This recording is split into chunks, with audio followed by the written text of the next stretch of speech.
క్షణక్షణం పోరాటం కణం ప్రజాపక్షం జనసైనిక్ న్యూస్ కి స్వాగతం. ముందుగా హెడ్లైన్స్. రెవెన్యూ అధికారులు చాలా బాధ్యతగా తమ విధులు నిర్వహించాలి. అర్జీదారుల దరఖాస్తులను తూతూ మంత్రంగా నిర్లక్ష్యంగా తీసుకోరాదు. పీజీఆర్ఎస్ దరఖాస్తులపై సత్వరం చర్యలు తీసుకోవాలి. మదనపల్లి డివిజన్లో ఫ్రీ హోల్డ్ భూముల పరిశీలనలో రెవెన్యూ సిబ్బంది పనితీరు బేష్. 27 రెవెన్యూ అంశాలకు సంబంధించిన సమీక్షా సమావేశం నిర్వహించిన కలెక్టర్ శ్రీధర్ చామకూరి. కొత్త వైన్ షాప్ ఓనర్లు కాలర్ ఎగరేస్తున్నారు. పాత మద్యం షాపుల ఓనర్లు లాటరీలో అదృష్టం వెక్కిరించిన వారు షేరింగ్ కోసం నయానో భయానో ముందడుగేస్తున్నారు. అనధికార సిండికేట్తో ధరలు పెరగనున్నాయా? గ్రామాల్లో వార్డుల్లో బెల్ట్ షాపులకు పెరిగిన పోటీ. కొత్త బ్రాండ్లు మద్యం ప్రియులను రారమ్మని పిలుస్తున్నాయి. అయితే ప్రభుత్వం ఇస్తున్న కమిషన్తో మద్యం షాపు ఓనర్లు ఇదేం కర్మరా బాబు అంటున్నారు. తల్లి చెల్లి మీద జగన్ కేసు ప్రకంపనలు సృష్టించింది. అసలు వైఎస్ ఫ్యామిలీలో ఏమి జరుగుతోంది? ఇలా అయితే వైఎస్ కుటుంబం పరువు గంగలో కలిపేసినట్లు అవుతుంది కదా. జగన్ కు మరి ఇంత మొండితనం ఏంటి? ఆయన తమ ఆస్తులు ఈడీ అటాచ్మెంట్ లో ఉన్నాయని తెలిపినా షర్మిలకు ఎందుకు ఈ పట్టు? భవిష్యత్తులో ఈ సొంత గొడవలు ఎక్కడికి దారి తీస్తాయో అంటూ జనాల్లో ఒకటే చర్చ. ఇక డీటెయిల్స్ చూస్తే ఆంధ్రప్రదేశ్లో చాలా రోజుల తర్వాత ప్రైవేట్ వైన్ షాపులు తెరుచుకున్నాయి. కొత్త బ్రాండ్లు మద్యం రేట్ల విషయం ఎలా ఉన్నా ఇప్పుడు ఇష్యూ అంతా సిండికేట్ల చుట్టూ తిరుగుతోంది. పల్లె పట్టణం అన్న తేడా లేకుండా మద్యం మత్తు చిత్త చేస్తోంది. సిండికేట్ మద్యంతో పాటు బెల్ట్ షాపుల హడావిడి ఎక్కువైంది. షాపులు దక్కించుకున్న వారు ఒకంత గర్వంతో కాలర్ ఎగరేసి తిరుగుతున్నారు. దీంతో అసలు సిండికేట్ అంటే ఏంటి, వైన్ షాపుల విషయంలో సిండికేట్ పాత్ర ఎలా ఉంటుందనే చర్చ జరుగుతోంది. దానికి సంబంధించి కీలక అంశాలు జనసైనిక్ న్యూస్ ఛానల్ వీక్షకుల కోసం అందిస్తున్నాము. సిండికేట్ అంటే మద్యం షాపులు దక్కించుకునేవారు ఆయా ప్రాంతాలను బట్టి లోకల్ గా కొంతమంది కలిసి గ్రూప్ గా ఏర్పడతారు. వారు వైన్ షాపుల కోసం టెండర్ వేస్తారు. లాటరీలో వారికి షాపులు దక్కితే వారు అనుకున్న విధంగా వ్యాపారం కొనసాగిస్తారు. ఎక్కడ పూర్తి స్థాయిలో వైన్ షాపులు సిండికేట్ వ్యాపారాలకు దక్కలేదు. దీంతో షాపులు దక్కించుకున్న వారితో బేరాలు కుదుర్చుకుంటున్నారు. కుదరకపోతే బెదిరింపులకు పాల్పడుతున్నారు. వీరికి ఎమ్మెల్యేలు ఎంపీలు అండగా నిలుస్తున్నారనే ఆరోపణలు ఉన్నాయి. సిండికేట్ గా ఏర్పడి వ్యాపారం చేస్తే చాలా లాభాలు ఉంటాయని వ్యాపారులు నమ్ముతారు. అందరినీ వీరి గుప్పిట్లో పెట్టుకొని వ్యవహారం నడిపిస్తారు. అధికారులు మొదలు అందరూ వీరి చెప్పు చేతుల్లో ఉంటారు. ఉదాహరణకు మదనపల్లి నియోజకవర్గంలో 3 మండలాలు, ఒక మున్సిపాలిటీ ఉంది. అక్కడ కొందరు వ్యాపారులు సిండికేట్ గా ఏర్పడి టెండర్లు వేశారు. వీరికి అన్ని షాపులు దక్కలేదు కాబట్టి వైన్ వచ్చిన వారిని సిండికేట్ లోకి ఆహ్వానిస్తారు. కుదరకపోతే ఆ మద్యం దుకాణాన్ని లీజుకు తీసుకుంటారు. ఇలా అన్ని షాపులను తమ ఆధీనంలోకి తెచ్చుకుంటారు. అలా తెచ్చుకున్న తర్వాత కొన్ని రోజులకు దందా స్టార్ట్ చేస్తారు. ఎంఆర్పి ధరల కంటే ఎక్కువ ధరకు విక్రయిస్తారు. వారికి పోటీ ఉండదు కాబట్టి అన్ని షాపుల్లో అదే రేటు ఉంటుంది. సిండికేట్ల కారణంగా బెల్ట్ షాపులు విచ్చలవిడిగా పెరిగిపోతాయి. బెల్ట్ షాపుల నిర్వాహకులు కూడా వీరి దగ్గర నుంచే సరుకు తీసుకెళ్లాలా హుకుం జారీ చేస్తారు. వేరే దగ్గర స్టాక్ తీసుకొస్తే అధికారులతో కేసులు పెట్టిస్తారు. ఒకవేళ బెల్ట్ షాపుల నిర్వాహకులు వచ్చి సరుకు తీసుకెళ్లే పరిస్థితి లేకపోతే ప్రత్యేక వాహనం ఏర్పాటు చేసి వీరే సరుకు డెలివరీ చేస్తారు. అందుకు ఎక్కువ డబ్బులు వసూలు చేస్తారు. ఫలితంగా గ్రామాల్లో మద్యం ధరలు ఎంఆర్పి కంటే ఎక్కువగా ఉంటాయి. సిండికేట్ ఏర్పాటు కారణంగా అన్ని వైన్ షాపులకు సమాన లాభాలు దక్కుతాయి. రద్దీ ఎక్కువ ఉన్న షాపులు తక్కువ ఉన్న షాపులకు సమాన వాటా ఉంటుంది. దీంతో ఎక్కువ రద్దీ ఉన్న షాపులు దక్కించుకున్న వారు నష్టపోతారు. సిండికేట్ నిర్వాహకులకు ఇటు అధికారులు అటు పొలిటికల్ సపోర్ట్ కామన్ గా ఉంటుందనే ఆరోపణలు ఉన్నాయి. దీంతో ఎక్కువ ధరకు మద్యం విక్రయించినా చూసి చూడనట్టు వదిలేస్తారు. సిండికేట్ల కారణంగా అందరూ బాగానే ఉంటారు కానీ అంతిమంగా నష్టపోయేది మద్యం తాగే వాళ్లే. గురువారం మదనపల్లిలోని టీటీడీ కళ్యాణ మండపంలో మదనపల్లి డివిజన్ స్థాయి రెవెన్యూ అధికారులతో రెవెన్యూ అంశాలపై జిల్లా కలెక్టర్ శ్రీధర్ చామకూరి సమీక్ష సమావేశం నిర్వహించారు. ఇందులో భాగంగా ముఖ్యమంత్రి కార్యాలయం, సిసిఎల్ఏ కార్యాలయం మరియు పీజీఆర్ఎస్ ద్వారా వచ్చిన ఫిర్యాదులు, వాటి పరిష్కారం, డివిజన్లో ఫ్రీ హోల్డ్ రిజిస్ట్రేషన్ పరిశీలన, హైకోర్టు, ఆర్డీఐ, జాతీయ మానవ హక్కులు, లోకాయుక్త కమిషన్ కేసులు, అభివృద్ధి కార్యక్రమాలలో భూసేకరణ, అలియనేషన్ ప్రతిపాదనలు, నాలా కేసులు, డివిజన్ స్థాయి విజిలెన్స్ మానిటరింగ్ కమిటీ తీర్మానాలు, వాటి అమలు, ఓటర్ జాబితా సవరణ తదితర అంశాలలో జిల్లా కలెక్టర్ సమగ్రంగా సమీక్షించి తీసుకోవాల్సిన చర్యలపై దిశానిర్దేశం చేశారు. చిత్తశుద్ధితో నాణ్యతగా పనిచేయాలి. రెవెన్యూ సేవలలో వేగం, నాణ్యత, పారదర్శకత ముఖ్యం. పీజీఆర్ఎస్ దరఖాస్తుల పరిష్కారానికి అత్యంత ప్రాధాన్యత ఇవ్వాలి. రెవెన్యూ అధికారులు పనితీరు మెరుగుపరుచుకోవాలి. విధుల్లో నిర్లక్ష్యం చూపరాదని జిల్లా కలెక్టర్ శ్రీధర్ చామకూరి అధికారులను ఆదేశించారు. రెవెన్యూ శాఖ ప్రతిష్టను పెంచేందుకు కృషి చేయాలని జిల్లా కలెక్టర్ రెవెన్యూ అధికారులను ఆదేశించారు. దాదాపు 27 అంశాలలో జిల్లా కలెక్టర్ సమగ్రంగా సమీక్షించి తీసుకోవాల్సిన చర్యలపై దిశానిర్దేశం చేశారు. ఈ సందర్భంగా జిల్లా కలెక్టర్ మాట్లాడుతూ మాట్లాడుతూ ప్రజల కోసం ఉన్న వ్యవస్థ రెవెన్యూ శాఖ. ఒక జవాబుదారీతనంతో మనమందరం పనిచేయాలి. పనితీరు మెరుగుపరుచుకొని రెవెన్యూ సేవలలో వేగం, నాణ్యత, పారదర్శకత పాటించాలన్నారు. పనితీరులో ప్రమాణాలు పెంచుకొని మానవతా దృక్పథంతో వ్యవహరించాలి. ప్రజలతో మమేకమై సఖ్యతగా మెలగాలి. మార్గదర్శకాలను పాటిస్తూ చట్ట ప్రకారం పనిచేయండి. ప్రజల వద్ద మంచి పేరు సంపాదించుకోవాలి. వ్యవస్థలో లోపాలు సరిదిద్దుకొని ముందుకు వెళ్ళగలిగినప్పుడే శాఖకు మంచి పేరు వస్తుందని ఉద్బోధించారు. ఎలాంటి సమస్య అయినా కాలతీతం చేయకుండా వేగంగా స్పందించి చట్ట ప్రకారం చర్యలు చేపట్టి నాణ్యతగా పరిష్కరించడమే మన ధ్యేయం కావాలని, ఆ దిశగా ముందుకు వెళ్లాలని సూచించారు. దరఖాస్తులను తూతూ మంత్రంగా నామమాత్రంగా చూసి పనులను జాప్యం చేయరాదని సూచించారు. పీజీఆర్ఎస్ అన్నది ముఖ్యమంత్రికి అత్యంత ముఖ్యమైనది. ప్రతి వారం పీజీఆర్ఎస్ దరఖాస్తుల పరిష్కారంపై ముఖ్యమంత్రి కార్యాలయం సమీక్ష చేస్తోంది. అత్యంత ప్రాధాన్యత కలిగిన ఈ కార్యక్రమంలో ప్రజల సమస్యలను నాణ్యతగా పరిష్కరించడమే మన బాధ్యత. సీఎంఓ కార్యాలయం నుంచి దరఖాస్తులు వచ్చినప్పుడు అత్యంత ప్రాధాన్యత ఇవ్వాలి. వేగంగా స్పందించి క్షేత్రస్థాయిలో వాస్తవాలను పారదర్శకంగా విచారణ చేసి చట్ట ప్రకారం చర్యలు తీసుకొని నాణ్యతగా సమస్యను పరిష్కరించాలన్నారు. డివిజన్లో ఫ్రీ హోల్డ్ రిజిస్ట్రేషన్ భూముల పరిశీలనను సబ్ కలెక్టర్ ఆధ్వర్యంలో తహసీల్దార్లు పటిష్టంగా నిర్వహిస్తున్నారని అభినందించారు. 243 హైకోర్టు కేసులకు గాను 150 కేసులలో కౌంటర్ దాఖలు చేశారని, ఇంకను 93 పెండింగ్ లో ఉన్నాయన్నారు. హైకోర్టు కేసులు, లోకాయుక్త మరియు జాతీయ మానవ హక్కుల కమిషన్ కేసులపై ఎప్పటికప్పుడు చర్యలు తీసుకొని నిర్ణీత వ్యవధిలో కౌంటర్లు ఫైల్ చేయాలన్నారు. సమావేశంలో జాయింట్ కలెక్టర్ ఆదర్శ్ రాజేంద్రన్ మాట్లాడుతూ ఆయా అంశాల్లో తహసీల్దార్లు తమ పరిధిలో సమస్యల పరిష్కారానికి బాధ్యతాయుతంగా కృషి చేయాలి. వారి పరిధిలో లేని అంశాలను ఉన్నతాధికారులకు నివేదించాలన్నారు. రెవెన్యూ అంశాలలో లక్ష్యాలను 100% పూర్తి చేయాలని పేర్కొన్నారు. ఈ సమావేశంలో సబ్ కలెక్టర్ మేఘస్వరూప్, సర్వే శాఖ జిల్లా అధికారి భరత్ కుమార్, తహసీల్దార్లు, డీటీలు, సీనియర్ అసిస్టెంట్లు, మండల సర్వేయర్లు, వీఆర్ఓ, వీఆర్ఏలు, కలెక్టరేట్ వివిధ విభాగాల సూపరింటెండెంట్లు తదితరులు పాల్గొన్నారు. ప్రతి ఒక్కరూ సామాజిక బాధ్యతగా అమ్మ పేరు మీద మొక్క నాటుదాం. Karate grand master doctor AR Suresh ఆహ్వానం.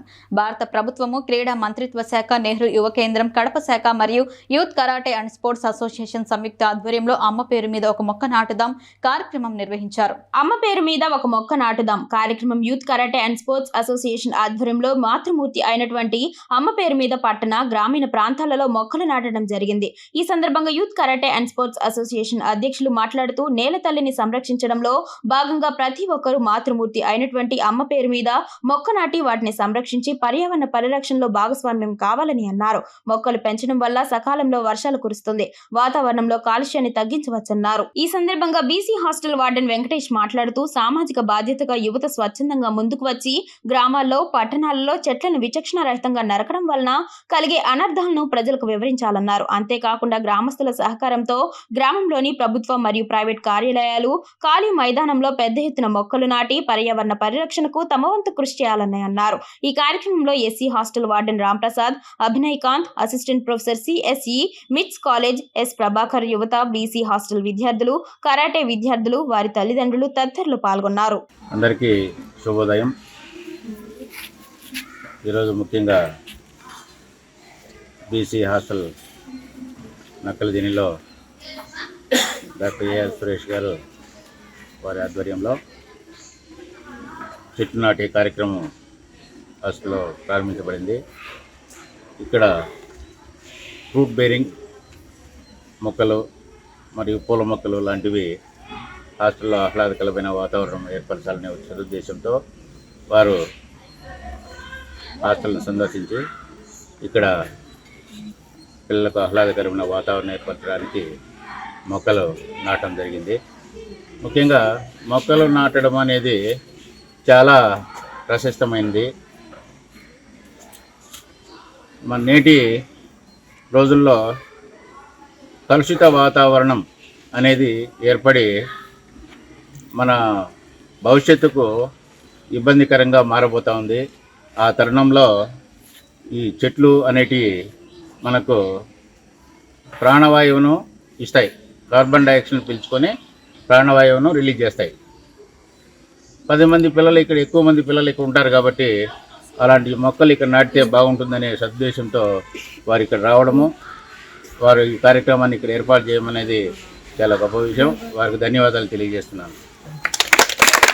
చిన్నపిల్లలు మిత్రుల మీదో అక్క మీదో చెల్లి మీదో కోపం వస్తే నేను మొన్న నీకు బిస్కెట్ ఇచ్చాను కదా అయినా నన్ను కొట్టావు నా బిస్కెట్ నాకు ఇచ్చే అని గోల చేస్తారు. వాళ్ళను పెద్దలు చూసి పిల్లల చేష్టలని వదిలేస్తారు. పెద్దైన తర్వాత కూడా అవే పిల్ల చేష్టలు చేస్తే ఎవరు అదిలిస్తారు? అది కూడా ప్రజా జీవితంలో ఉన్న వ్యక్తి సొంత కుటుంబంపై ఇలాంటి చేష్టలకు దిగితే ఏమనుకోవాలి? ఇప్పుడు జగన్ రెడ్డి అదే చేస్తున్నారు.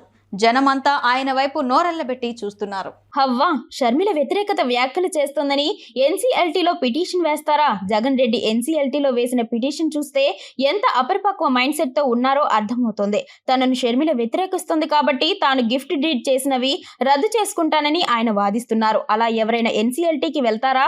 లాయర్లు అయినా జగన్ రెడ్డికి చెప్పి ఉండరా అంటే చెప్పే ఉంటారు. కానీ మేనేజ్ చేసుకోవడం నాకు తెలిసినట్లుగా ఆయన ధీమా ఉంటుంది. లేకపోతే ప్రతి చిన్న కేసుకు సీఎంగా ఉన్నప్పుడు సుప్రీంకోర్టు దాకా పోయేవారు. అదే మైండ్ సెట్ ఆయనది. ఏ మాత్రం మారలేదు. ప్రజా జీవితంలో పరువు పోయినా పంతమే ముఖ్యమన్నట్లు జగన్ వ్యవహరిస్తుండడం కొత్తేమీ కాదు. జగన్ రెడ్డి మనస్తత్వం పగ ప్రతీకారాలు తీర్చుకోవడం మీదనే సాగుతోంది. తనకు ఒక కన్ను పోయినా ఎదుటి వాడికి రెండు కళ్ళు పోవాలనుకునే ఘోరమైన వ్యక్తిత్వంలో ఉందని మేధావులు సైతం అభిప్రాయపడ్డారు. అధికారంలో ఉన్నప్పుడు అధికార దుర్వినియోగం చేసి ఇష్టారీతిన తనకు ఇష్టం లేని వారందరినీ వ్యతిరేకించారు. ఇప్పుడు సొంత తల్లి చెల్లిని కోర్టుకు లాగారు. ప్రజా జీవితంలో ఉన్న వ్యక్తి ఇలా చేస్తే పరువు పోతుంది. అయినా సరే జగన్ రెడ్డి ఈ ఇష్యూను అంతర్గతంగా ఫిక్స్ చేసుకోవడానికి సిద్ధం కాలేదు. కోర్టుకు వెళ్లారు. చెల్లికి రాజకీయ భవిష్యత్తు ఉండకూడదా? రాజకీయాల నుంచి విరమించుకుంటేనే ఆస్తి రాసిస్తానని జగన్ రెడ్డి షరతులు పెట్టారని అంటున్నారు. తండ్రి అధికారంలో ఉండగా సంపాదించిన ఆస్తులన్నీ నలుగురు మనవళ్లు మనవరాలకే చెందుతాయని వైఎస్ విజయమ్మ సాక్షిగా వైఎస్ రాజశేఖర రెడ్డి చెబితే జగన్ అంగీకరించారు. కానీ ఇప్పుడు మాత్రం అవన్నీ తన స్వాధ్యతం అని వస్తున్నారు. తండ్రి మాట ప్రకారం షర్మిల ఇక రాజకీయం చేయకూడదట. జగన్ మనస్తత్వం చూసి సామాన్యులంతా పిచ్చి చేష్టలు అనుకునే పరిస్థితి వచ్చింది. ఇది ఇలాగే కొనసాగితే వైఎస్ కుటుంబం పరువు గంగలో కలిపేసినట్లేనని పరిశీలకులు తేల్చి చెప్తున్నారు. నేటి రాత్రి తీరం దానా ఉత్తరాంధ్రకు భారీ వర్ష సూచన.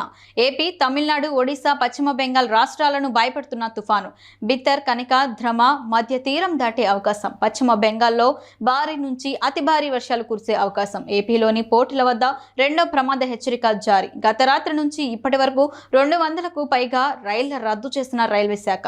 ఏపీ, తమిళనాడు, ఒడిశా, పశ్చిమ బెంగాల్ రాష్ట్రాలను భయపెడుతున్న దానా తుపాను నేడు తీవ్ర తుపానుగా మారనుంది. అనంతరం ఈ అర్ధరాత్రి దాటిన తర్వాత కానీ రేపు తెల్లవారుజామున కానీ ఒడిశాలోని పూరి, పశ్చిమ బెంగాల్లోని సాగర్ ద్వీపానికి మధ్యలో బిత్తర్, కనిక, ధమ్రాకు సమీపంలో తీరం దాటే అవకాశం ఉందని భారత వాతావరణ శాఖ తెలిపింది. తుపాను తీరం దాటే సమయంలో గంటకు 120 కిలోమీటర్ల వేగంతో గాలులు వీస్తాయని, దాదాపు 36 గంటలు తీవ్ర తుపానుగా కొనసాగుతుందని అంచనా వేస్తున్నారు. దీని ప్రభావంతో ఒడిశా, పశ్చిమ బెంగాల్లోని కొన్ని ప్రాంతాల్లో 21 సెంటీమీటర్ల కంటే ఎక్కువ వర్షపాతం, మిగిలిన ప్రాంతాల్లో భారీ నుంచి అతి భారీ వర్షాలు కురుస్తాయని పేర్కొంది.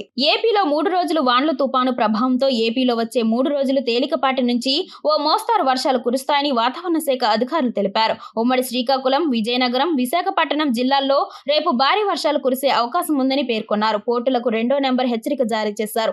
భారీ వర్షాల నేపథ్యంలో కృష్ణపట్నం, నిజాంపట్నం, మచిలీపట్నం, కాకినాడ, గంగవరం, విశాఖపట్నం, కళింగపట్నం పోర్టుకు 2వ నెంబర్ ప్రమాద హెచ్చరిక జారీ చేశారు. సముద్రం అలజడిగా ఉండడంతో మత్స్యకారులు చేపల వేటకు వెళ్లొద్దని హెచ్చరికలు జారీ చేశారు. తీరం వెంబడి 110 కిలోమీటర్ల వేగంతో గాలులు వీచే అవకాశం ఉందని పేర్కొన్నారు. దానా తుపాను నేపథ్యంలో గత రాత్రి 8 గంటల నుంచి నేటి ఉదయం 10 గంటల మధ్య తీరం దాటనుంది. దీంతో ఈస్టర్న్ సీల్దా డివిజన్ లో 190 రైళ్లను రద్దు చేశారు. దక్షిణ మధ్య రైల్వేలోనూ 14 రైళ్లు రద్దయ్యాయి. ఎన్ని అక్రమ కేసులు పెట్టి జైలుకు పంపినా భయపడే ప్రసక్తే లేదని నియోజకవర్గ వైసీపీ ఇన్ఛార్జ్ నిసార్ అహ్మద్ తేల్చి చెప్పారు. మదనపల్లి సబ్ జైల్ రిమాండ్ లో ఉన్న వైఎస్ఆర్సీపీ పార్టీ నాయకులు, కార్యకర్తలను పరామర్శించిన వైసీపీ ఇన్ఛార్జ్ నిసార్ అహ్మద్ వారికి మేమున్నామని భరోసా ఇచ్చారు. ఇటీవలే టీడీపీ అక్రమ కేసుల్లో అరెస్టై మదనపల్లి సబ్ జైలులో రిమాండ్ లో ఉన్న వైఎస్ఆర్సీపీ పార్టీ నాయకులు, కార్యకర్తలు పరామర్శించి వారికి ధైర్యం చెప్పిన మదనపల్లి నియోజకవర్గం వైఎస్ఆర్సీపీ ఇన్ఛార్జ్ నిసార్ అహ్మద్, మదనపల్లి మండల కన్వీనర్ మరియు సర్పంచ్ దండు కరుణాకర్ రెడ్డి, పొంగనూరు మాజీ మున్సిపల్ చైర్మన్ షరీఫ్ తదితర నాయకులు పాల్గొన్నారు. వార్తలు ముగించే ముందు హెడ్లైన్స్ మరోసారి. రెవెన్యూ అధికారులు చాలా బాధ్యతగా తమ విధులు నిర్వహించాలి. అర్జీదారుల దరఖాస్తులను తూతూ మంత్రంగా నిర్లక్ష్యంగా తీసుకోరాదు. పీజీఆర్ఎస్ దరఖాస్తులపై సత్వరం చర్యలు తీసుకోవాలి. మదనపల్లి డివిజన్లో ఫ్రీ హోల్డ్ భూముల పరిశీలనలో రెవెన్యూ సిబ్బంది పనితీరు బేష్. 27 రెవెన్యూ అంశాలకు సంబంధించిన సమీక్షా సమావేశం నిర్వహించిన కలెక్టర్ శ్రీధర్ చామకూరి. కొత్త వైన్ షాప్ ఓనర్లు కాలర్ ఎగరేస్తున్నారు. పాత మద్యం షాపుల ఓనర్లు లాటరీలో అదృష్టం వెక్కిరించిన వారు షేరింగ్ కోసం నయానో భయానో ముందడుగేస్తున్నారు. అనధికార సిండికేట్ తో ధరలు పెరగనున్నాయా? గ్రామాల్లో వార్డుల్లో బెల్ట్ షాపులకు పెరిగిన పోటీ కొత్త బ్రాండ్లు మద్యం ప్రియులను రారమ్మని పిలుస్తున్నాయి. అయితే ప్రభుత్వం ఇస్తున్న కమిషన్ తో మద్యం షాపు ఓనర్లు ఇదేం కర్మరా బాబు అంటున్నారు. తల్లి చెల్లి మీద జగన్ కేసు ప్రకంపనలు సృష్టించింది. అసలు వైఎస్ ఫ్యామిలీలో ఏమి జరుగుతోంది? ఇలా అయితే వైఎస్ కుటుంబం పరువు గంగలో కలిపేసినట్లు అవుతుంది కదా. జగన్ కు మరి ఇంత మొండితనం ఏంటి? ఆయన తమ ఆస్తులు ఈడీ అటాచ్మెంట్ లో ఉన్నాయని తెలిపినా షర్మిలకు ఎందుకు ఈ పట్టు? భవిష్యత్తులో ఈ సొంత గొడవలు ఎక్కడికి దారి తీస్తాయో అంటూ జనాల్లో ఒకటే చర్చ. క్షణక్షణం పోరాటం కణంకణం ప్రజాపక్షం జనసైనిక్ న్యూస్ ఇంతటితో సమాప్తం. తిరిగి రేపు బులెటిన్లో మళ్ళీ కలుసుకుందాం. అంతవరకు సెలవు. నమస్కారం.